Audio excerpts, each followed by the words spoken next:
날 구원하신 주 감사, 모든 것 주신 감사. 지난 추억이네 감사, 주 내 곁에 계시네. 향기로운 봄철에 감사, 외로운 가을날 감사. 사라진 눈물도 감사, 나의 영혼 평안해. 응답하신 기도 감사, 거절하신 것 감사. 헤쳐나온 풍랑 감사, 모든 것 채우시네. 아픔과 기쁨도 감사, 절망 중 위로 감사.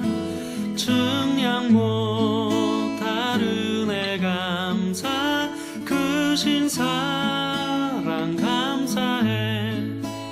길가에 장미꽃 감사, 장미가시도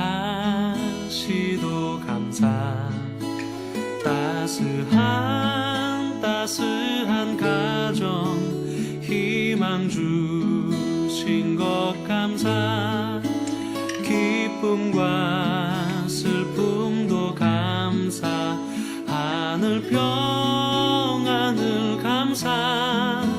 내일의 희망을 감사, 영원토록 감사해.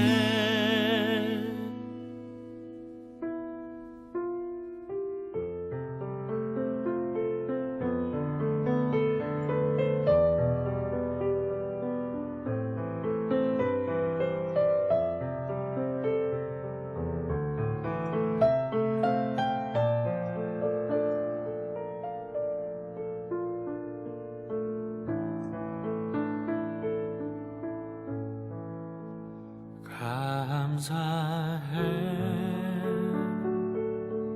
시험이 닥쳐올 때에 주께서 인도하시니 두려움 없네. 또 감사해.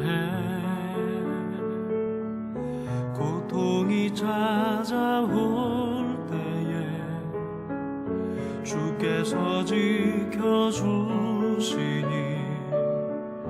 승리하리라.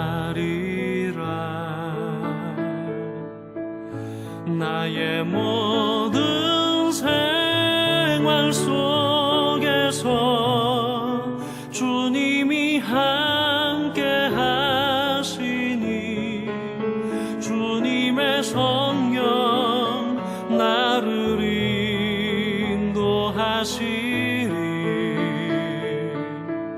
시험이 나를 찾아올 때 주님 지켜주시리.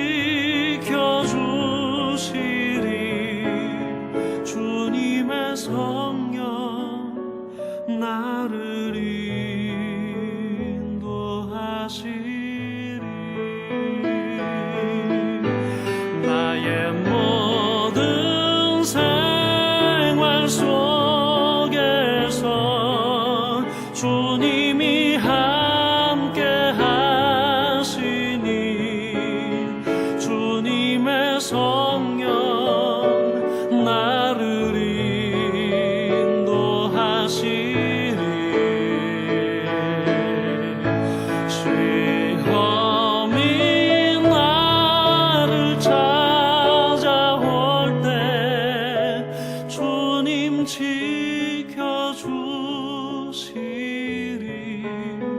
주님의 성령 나를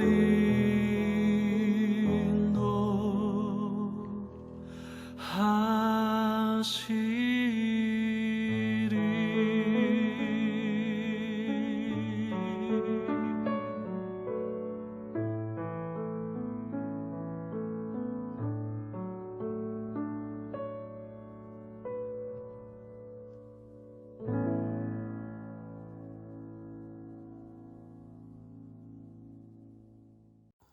오늘의 말씀은 데살로니가 전서 4장 1절에서 12절입니다. 그러므로 형제들아 우리가 끝으로 주 예수 안에서 너희에게 구하고 권면하노니 너희가 마땅히 어떻게 행하며 하나님을 기쁘시게 할 수 있는지를 우리에게 배웠으니 곧 너희가 행하는 바라 더욱 많이 힘쓰라. 우리가 주 예수로 말미암아 너희에게 무슨 명령으로 준 것을 너희가 아느니라. 하나님의 뜻은 이것이니 너희의 거룩함이라. 곧 음란을 버리고 각각 거룩함과 존귀함으로 자기의 아내 대할 줄을 알고 하나님을 모르는 이방인과 같이 세욕을 따르지 말고 이 일에 분수를 넘어서 형제를 해하지 말라. 이는 우리가 너희에게 미리 말하고 증언한 것과 같이 이 모든 일에 주께서 신원하여 주심이라. 하나님이 우리를 부르심은 부정하게 하심이 아니요 거룩하게 하심이니 그러므로 저버리는 자는 사람을 저버림이 아니요 너희에게 그의 성령을 주신 하나님을 저버림이니라. 형제 사랑에 관하여는 너희에게 쓸 것이 없음은 너희들 자신이 하나님의 가르침을 받아 서로 사랑함이라. 너희가 온 마게도냐 모든 형제에 대하여 과연 이것을 행하도다. 형제들아 권하노니 더욱 그렇게 행하고 또 너희에게 명한 것 같이 조용히 자기 일을 하고 너희 손으로 일하기를 힘쓰라. 이는 외인에 대하여 단정히 행하고 또한 아무 궁핍함이 없게 하려 함이라. 아멘. 디모데를 통해 데살로니가 성도들의 소식을 들은 바울은 그들이 여러 가지 어려움과 핍박 가운데에도 믿음의 역사와 사랑의 수고와 소망의 인내를 나타내며 그들 주변의 많은 지역에까지 좋은 본이 되고 아름다운 영향력을 끼치고 있음을 확인하고는 하나님께 정말 감사하며 또한 이 편지를 통해서 이 데살로니가 성도들을 축복하고 격려하고 또한 그들이 더 온전하게 서도록 하기 위해서 필요한 부분들을 강조하여 가르치며 권면했습니다. 오늘 본문 내용에도 이러한 격려와 함께 그들에게 구하고 권면하는 내용들을 기록하고 있는데요. 그것은 그들이 잘하고 있는 것을 더욱더 힘써서 잘하라는 것과 함께 그들이 신경 써서 또 마음에 새기고 경계해야 될 그런 일에 대한 말씀이었습니다. 그 구체적인 영역은 거룩함에 관한 것이었습니다. 3에서 6절에서 반복해서 자세히 언급하는 것처럼 특별히 음란함과 성적인 타락과 탈선에 대해서 경계하라는 말씀이었습니다. 그 당시 사회의 성적인 문란함은 헬라 문화 안에 들어온 여러 신들에 대한 제사의식과도 관련이 되어서 매우 보편화되고 심각한 수준이었습니다. 하나님을 모르고 믿지 않는 사람들의 모습과 같이 그러한 음란함과 육체의 정욕을 따라서 살지 말고 하나님의 자녀들을 향한 하나님의 뜻을 기억하고 거룩한 삶을 살라고 경계하고 도전하고 있는 것입니다. 4절을 보시면 각각 거룩함과 존귀함으로 자기의 아내 대할 줄을 알라고 되어 있는데요. 이것을 원문을 그대로 직역하면 거룩함과 존귀함으로 자신의 그릇을 소유할 줄, 얻을 줄 알라입니다. 우리 한글 개역개정 성경과 또 여러 영어 성경에서는 이 문맥을 고려해서 이 그릇을 아내로 해석해서 이 구절을 자신의 아내를 거룩함과 존귀함으로 대하라고 번역했는데요. 우리 큐티 교재에도 병기되어 있는 NIV와 같은 다른 영어 성경들에서는 이 그릇을 몸으로 해석해서 이 구절을 자신의 몸을 거룩함과 존귀함 가운데 잘 컨트롤하라로 번역하기도 했습니다. 하나님께서 결혼관계 안에서 허락하신 축복인 이 성을 자신의 색욕을 채우는 정욕으로 전락시키고 자신의 몸과 마음을 무분별하게 사용하며 음란함과 성적인 탈선에 빠지지 말라는 말씀인 것입니다. 지금 우리가 살고 있는 시대도 그 당시 못지않게 아니 어쩌면 훨씬 더 심각하게 자신의 정욕과 욕구에 충실하게 행동하는 것을 당연하게 여기고 오히려 미화하는 시대. 그래서 성적인 자유분방함과 문란함이 아주 우리 생활 곳곳에 가까이에 팽배하게 침투하고 자리 잡아서 막강한 영향력을 발휘하는 그런 시대에 살고 있습니다. 이런 상황과 환경 가운데 사는 우리는 어떻게 이 세대를 본받지 않고 하나님의 뜻인 거룩함을 지키며 살 수 있을까요? 너희는 이 세대를 본받지 말고 오직 마음을 새롭게 함으로 변화를 받아 하나님의 선하시고 기뻐하시고 온전하신 뜻이 무엇인지 분별하도록 하라. 우리 로마서 12장 2절 말씀은 마음을 새롭게 함으로 변화를 받아서 하나님의 뜻이 무엇인지 분별하라고 말씀합니다. 그것은 좀 더 구체적으로 어떻게 하는 것을 의미하는 것일까요? 데살로니가 성도들에게 바울이 전하는 오늘 본문의 권면을 통해서 그 답을 함께 찾아보길 원합니다. 첫째는 하나님을 항상 의식하고 인정하는 삶을 살아야겠습니다. 7에서 8절은 우리를 거룩함으로 부르신 하나님의 뜻을 저버리고 부정하게 사는 것은 사람을 저버리고 배신하고 신의를 지키지 못하는 차원이 아니라 성령을 우리에게 주신 하나님을 저버리는 것이라고 말씀합니다. 또 2절에서는 주 예수로 말미암아 우리가 어떻게 살아야 할지 가르쳐 주신 교훈과 명령이 분명히 있다고 말씀하고, 또 6절에서는 다시 오실 그 주님께서 반드시 신원하실 것임을, 즉 행한 대로 다 갚아주실 것임을 말씀하고 있습니다. 다시 말해서 정욕에 빠져서 거룩함을 포기하는 것은 우리를 부르신 하나님 아버지, 또 우리 안에 거하시며 우리에게 하나님의 뜻을 깨닫게 하시고 인도하시는 성령님, 그리고 십자가를 통해 우리에게 새 생명을 주시고 순종하며 살아야 할 바를 가르쳐 주셨고, 또한 다시 오실 예수 그리스도, 이 삼위일체 하나님을 모두 저버리고 배신하고 거절하는 것이 된다는 것입니다. 하나님께서 나의 삶 가운데 1분 1초도 빈 시간과 공간이 없이 언제나 늘 함께 하십니다. 이 사실이 여러분에게는 어떻게 느껴지시나요? 이것은 우리에게 놀라운 든든함과 안전과 평안을 주지만 혹시라도 때로는 좀 두렵게 느껴지기도 하고 심지어 좀 불편하게 느껴지기도 하지는 않으신가요? 스위치가 만약에 있다면 이 순간은 잠시 오프 해놓고 싶은 그런 순간들이 있지는 않으신지요? 그러나 하나님은 우리가 온, 오프 할 수 있는 분이 아니시죠. 언제나 우리와 함께 하시고 지키시고 동행하시는 분이십니다. 그런 하나님을 기억하고 우리가 의식한다면 우리의 삶은 분명히 많이 달라질 것입니다. 그런데 문제는 우리가 하나님 아버지를, 함께 하시는 하나님을 의식하지 않고 늘 인정하지 못하는 실천적 무신론자로 살아갈 때가 많다는 것입니다.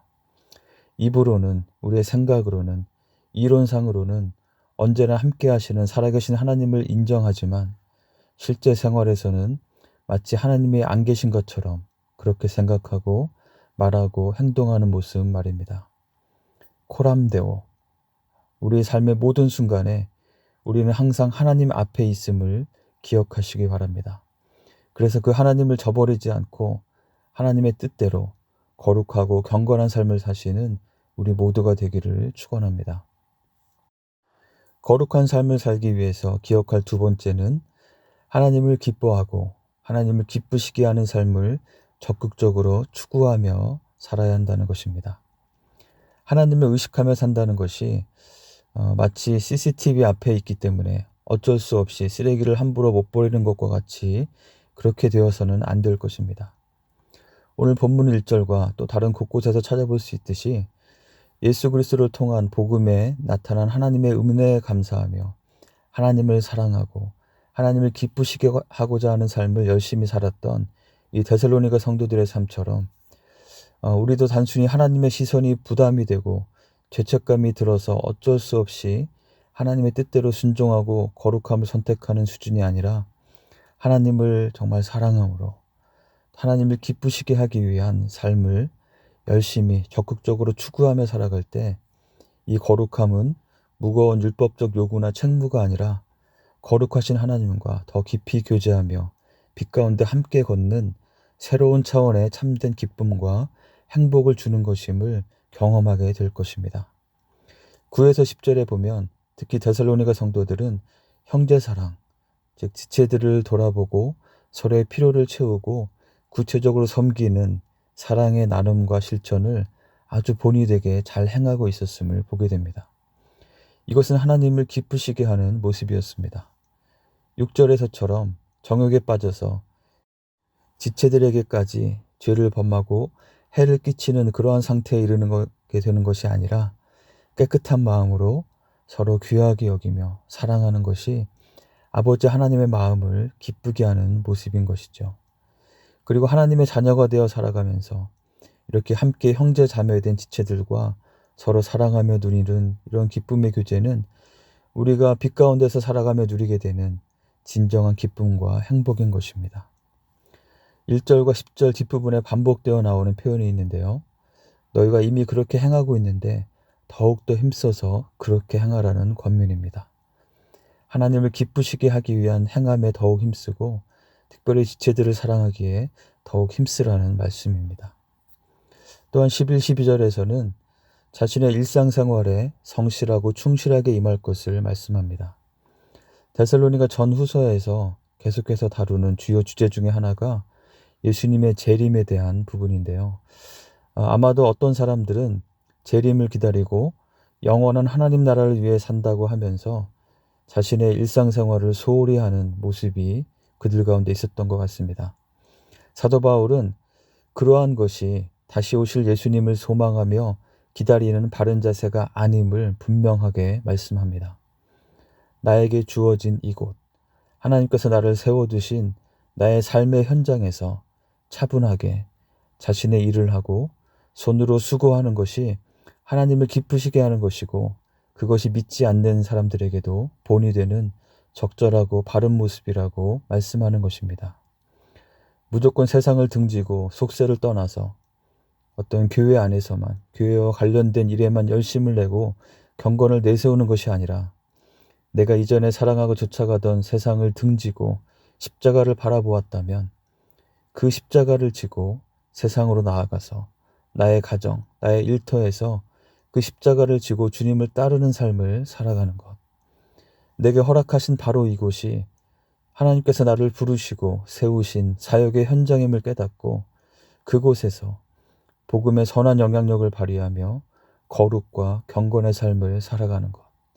그것이 하나님을 기쁘시게 하는 삶이고 그러한 삶 가운데 정말 육신의 정욕을 추구하며 살아갈 때와는 비교할 수도 없는 비록 좀 피곤하고 고달플 수는 있을지라도 그러한 가운데도 그곳에 함께 하시는 하나님과 시선을 마주치면서 이 세상의 상식으로는 이해하기 어려운 이해할 수도 없는 진정한 기쁨과 행복이 주어지는 것입니다.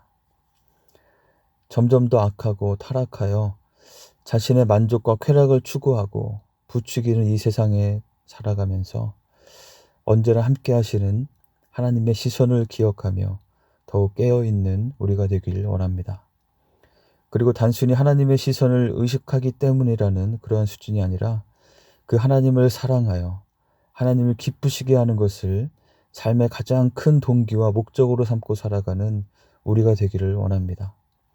그래서 지체된 형제 자매들과 우리의 이웃을 더 열심히 사랑하고 섬기며 또한 우리의 일상 가운데 우리를 세워두신 가정과 일터에서 바로 그것이 우리가 주님께 소망을 두며 믿음의 역사와 사랑의 수고를 행해야 할 그 자리임을 인식하고 성실하고 충실하게 살아가며 하나님을 기쁘시게 하고 하나님께서 그 가운데 우리에게 주시는 이 세상의 쾌락과는 차원이 다른 참된 기쁨과 행복을 누리며 사시는 우리 모두가 되기를 간절히 축원합니다.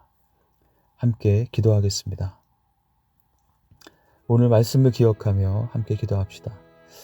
세상에 거룩하지 않은 영향력에 노출되어 사는 동안 혹시 내 안에 하나님의 뜻인 거룩함에 합당하지 않은 모습이 오염되어 있지는 않은지 돌아보아야겠습니다. 그런 모습이 있다면 이 시간 주님의 십자가 보혈로 다시 깨끗게 씻어주시고 자유케 해주시도록 기도합시다. 그리고 우리가 오늘 하루를 사는 동안 늘 함께 하시는 하나님을 기억하고 그 하나님을 기쁘시게 하는 삶을 힘써 살아갈 수 있도록 형제 자매들과 이웃을 더욱 힘써 사랑하고 나의 삶의 자리에서 더욱 충실하게 살아가며 하나님을 기쁘시게 하는 삶이 될 수 있도록 함께 기도하겠습니다.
두 번째로 하루 더 우리 미국을 위해서 기도합시다. 우리 대선 과정이 개표와 후속 과정까지 공정과 평안함 가운데 잘 마무리될 수 있도록 기도합시다. 이 나라의 정치 지도자들이 하나님을 두려워하고 국민들을 진심으로 위하고 봉사할 수 있도록 그들에게 선한 양심과 지혜를 주시도록 기도합시다. 또한 코로나 상황이 여전히 좋지 않습니다. 이로 인해 고통받는 분들을 기억하며 기도해 주시고 오늘도 변함없이 최일선에서 수고하는 우리 의료진들과 여러 관계자들에게 잘 감당할 수 있는 힘과 지혜를 주시도록 기도합시다. 하루속히 팬데믹이 끝나고 모든 삶이 안정화될 수 있도록 함께 기도하겠습니다.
마지막으로 우리 교회 공동체를 위해서 기도합시다. 팬데믹으로 인해서 함께 모이는 것이 많이 제한되고 위축되는 것도 있지만 새로운 상황과 환경에 그저 안주하거나 뒤로 물러나 있기만 하는 것이 아니라 새로운 필요와 기회를 잘 분별해서 복음의 진보에 더욱 힘쓰고 복음의 일꾼으로 쓰임받는 우리 교회 공동체가 될 수 있도록 기도합시다. 우리에게 한 영혼을 소중히 여기는 마음을 새롭게 해주시고 또 각 목장에서 함께 기도하며 섬기는 모습이 세워지도록 기도합시다. 또한 최근에 우리 교회를 찾으신 새가족들을 기억하면서 기도하겠습니다. 그리고 또한 우리 지체들 가운데 아직 신앙생활을 시작한 지 얼마 되지 않은 분들 있습니다. 우리 새가족과 새신자 사역을 위해서 함께 기도합시다. 그리고 육체적 질병으로 투병 중에 있는 우리 사랑하는 교우들 잊지 마시고 하나님께서 그분들에게 정말 힘주시고 위로하시고 치유해 주시도록 함께 간절히 기도하겠습니다.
하늘에 계신 우리 아버지여, 이름이 거룩히 여김을 받으시오며 나라가 임하시오며 뜻이 하늘에서 이루어진 것 같이 땅에서도 이루어지이다.